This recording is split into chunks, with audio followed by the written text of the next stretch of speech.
भारत बहुत जल्द बनेगा दुनिया की महाशक्ति। जर्मनी, जापान जैसे देश छूट जाएंगे बहुत पीछे। चीन, भारत के बीच होगा जमकर मुकाबला।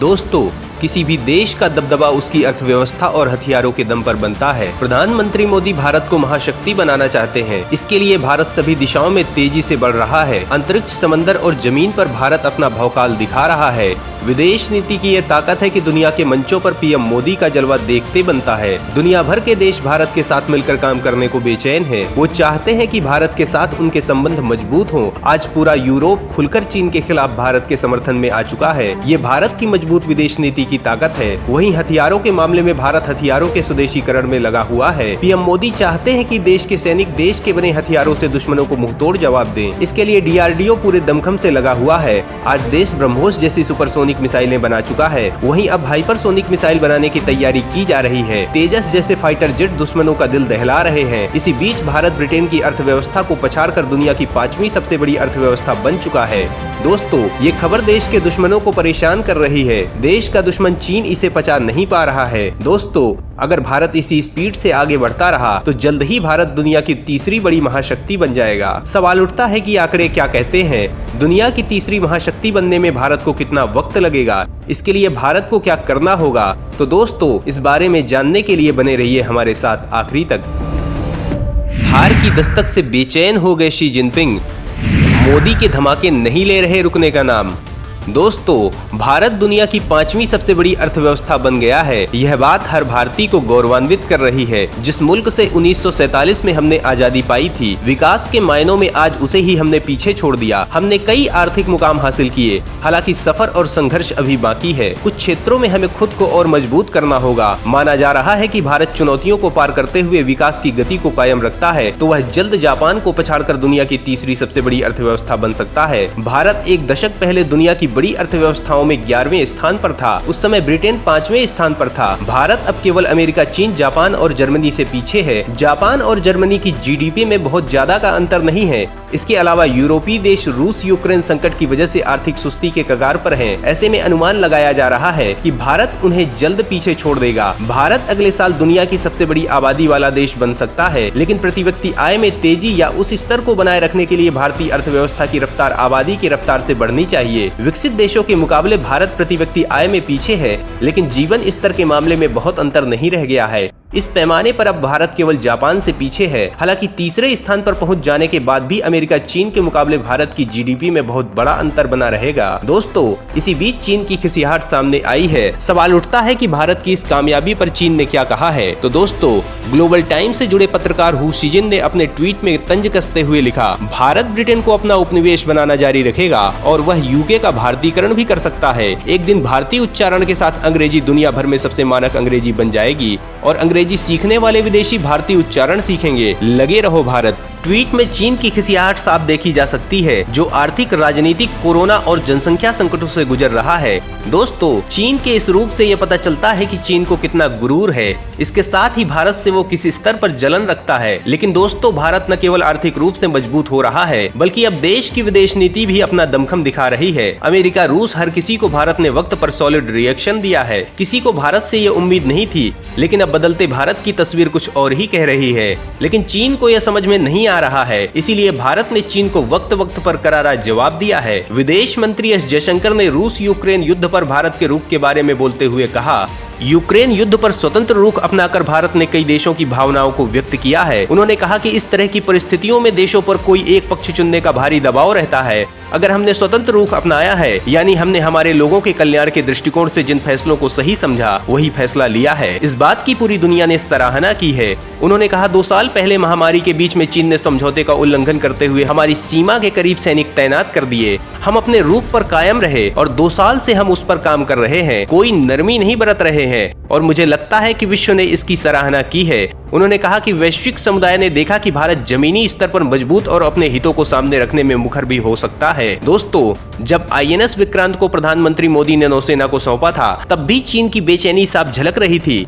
हिंदुस्तान की इस उपलब्धि ने चीन के दांत खट्टे कर दिए हैं और इस खिसियाहट को चीनी पत्रकार के एक ट्वीट में साफ देखा जा सकता है। इससे पहले चीन ने दावा किया था कि उसकी मिसाइलें किसी भी एयरक्राफ्ट कैरियर को पानी में डुबो सकती हैं। चीन के सरकारी अखबार ग्लोबल टाइम्स से जुड़े पत्रकार हु शिजिन ने INS विक्रांत का एक वीडियो शेयर किया, जिसे भारतीय नौसेना ने ट्वीट किया था। इस वीडियो में भारतीय एयरक्राफ्ट कैरियर के शौर्य का प्रदर्शन किया गया था। शिजिन ने तंज कसते हुए लिखा, भारत के एयरक्राफ्ट कैरियर का प्रमोशनल वीडियो बहुत अच्छी तरह बनाया गया है, जो 42,800 टन के युद्धपोत को 80,000 टन का दिखाता है। चीनी समकक्षों से भारत को कुछ सीखना चाहिए। दोस्तों, दुश्मन चीन से और उम्मीद भी क्या की जा सकती है, लेकिन दुनिया में जिस तरह का माहौल बन रहा है, उससे यही लगता है कि आने वाले वक्त में लड़ाई केवल चीन और भारत के बीच होगी। दोस्तों, आर्थिक उड़ान के साथ महाशक्ति बनने के लिए भारत को हथियारों के मामले में सक्षम होना बेहद जरूरी है। सवाल उठता है कि इसके लिए भारत क्या कर रहा है, पहले के मुकाबले हालात कितने बदले हैं। तो दोस्तों, इस बारे में जानने के लिए आगे चलते हैं।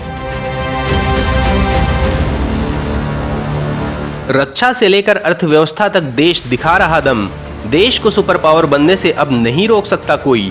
दोस्तों, वर्ष 2014 से 2022 के दौरान भारत ने सिर्फ अपना रक्षा बजट ही नहीं बढ़ाया, बल्कि इस क्षेत्र में बड़ी आत्मनिर्भरता भी हासिल कर ली है। यह देखकर पूरी दुनिया हैरान है। भारत दिनों दिन अपनी सामरिक शक्ति को बढ़ाता जा रहा है। इससे सिर्फ चीन और पाकिस्तान ही नहीं, बल्कि अमेरिका तक में खलबली है। अभी तक सिर्फ अमेरिका ही दुश्मनों को उनके घर में घुसकर मारने का मादा रखता था, लेकिन अब हिंदुस्तान के कदम भी इस दिशा में बहुत आगे बढ़ चुके हैं। दुश्मन छोटा हो या बड़ा, अब भारत आंखों में आंखें डालकर बात करता है। अगर जरा भी गुस्ताखी की तो घर में घुसकर मारना भी जानता है। भारतीय सेना दुनिया के टॉप देशों की सेना में गिने जाने लगी है। यह सब प्रधानमंत्री मोदी की मजबूत नेतृत्व क्षमता का ही कमाल है, जिनकी आज पूरी दुनिया कायल है। मोदी सरकार में देश का रक्षा बजट वर्ष 2014 में 2.53 लाख करोड़ था, जो कि अब बढ़कर 5.25 लाख करोड़ हो चुका है।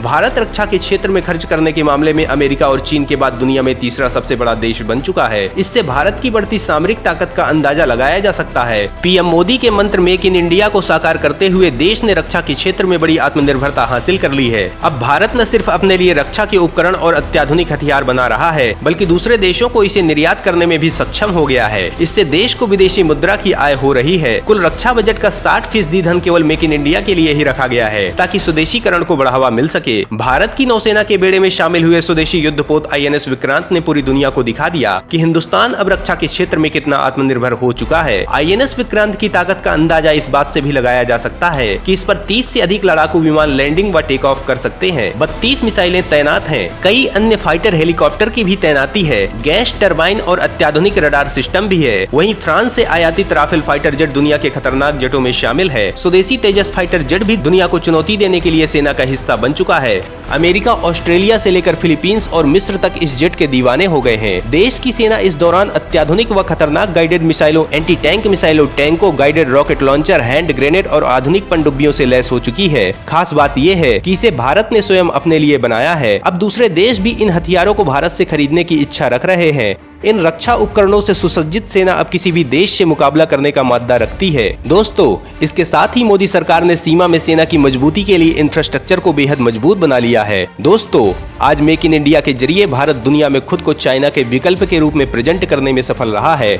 आज जापान जैसे देश अपनी कंपनियां चीन से भारत में शिफ्ट कर रहे हैं। चीन की इकोनॉमी के समक्ष एक के बाद एक चुनौतियां आती जा रही हैं। इन चुनौतियों की वजह से भारत वैश्विक सप्लाई चेन में एक मजबूत विकल्प के तौर पर स्थापित होने की क्षमता रखता है। वैश्विक निवेशकों का भारत में भरोसा इस बात से भी बढ़ा है कि भारतीय रुपए और शेयर बाजार ने शुरुआती उथल पुथल के बाद अपनी स्थिति संभाली है। ऐसे में भारत की स्थिति TINA there is no alternative factor वाली है। वैश्विक तौर पर हर बड़ा देश किसी न किसी चुनौती से जूझ रहा है, जबकि विकास दर और महंगाई के मोर्चे पर भारत इन देशों के मुकाबले ज्यादा मजबूत स्थिति में दिखाई दे रहा है। चीन का भविष्य ज्यादा संकटग्रस्त दिखाई दे रहा है। खास तौर पर वहां के निर्माण उद्योग में मंदी गहराती जा रही है। 2016 से ही वहां खुदरा कीमतों में गिरावट आ रही है। घरों की बिक्री पिछले 11 महीनों के न्यूनतम स्तर पर है। जनसंख्या में भी सिर्फ गिरावट का दौर शुरू होने वाला है। परिवार का आकार घट रहा है, जिसका असर वहां की मांग पर भी होगा। हालात जापान जैसे ही होने की संभावना है।